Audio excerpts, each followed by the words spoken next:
En cette veille de Noël, direction le marché central pour Nelly Lumbulumbu.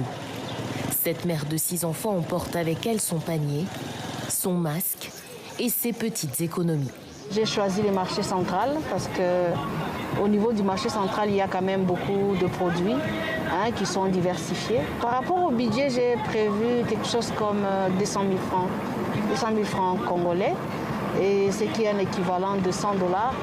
100 $, soit plus de 80 € consacrés au repas de Noël. Une fortune pour cette mère de famille. Les pâtés changent.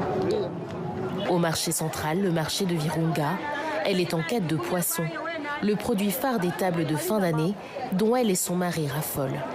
Mais à l'étal du tilapia, la note est salée. Ces poissons que vous voyez ici, je viens de l'acheter à 3 500.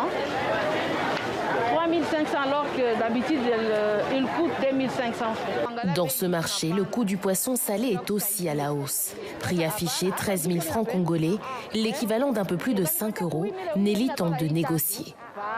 Je te donne 7 000 par poisson. Comme ça, je peux au moins en prendre 3 au lieu des 6 que j'avais prévus. Non, vraiment 7 000, c'est pas possible. Donne-les-moi 8 000 alors. Finalement, ce sera 9 000 francs congolais.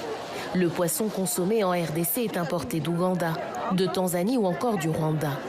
Pour Kavira, la commerçante, la hausse des prix est due à la crise sanitaire, à la dépréciation du franc congolais face au dollar américain ou encore à la fermeture prolongée des frontières. C'est aussi difficile d'avoir les marchandises dans ce contexte du coronavirus. Les Ougandais peuvent nous ravitailler en poissons, mais ça reste plusieurs jours à l'entrepôt. Et ça, c'est un sérieux problème.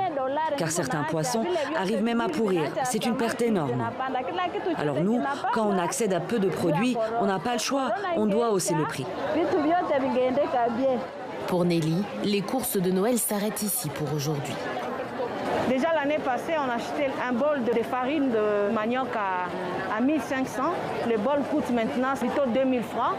Ce qui fait que, je me dis pour les personnes qui ne peuvent pas avoir la possibilité d'acheter ces produits qui sont ici, ça sera difficile de pouvoir fêter la Noël en toute sécurité, mais aussi avec joie.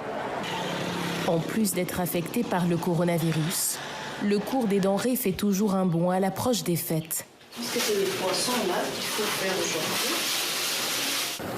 Pour Nelly, c'est le prix à payer pour préserver les traditions.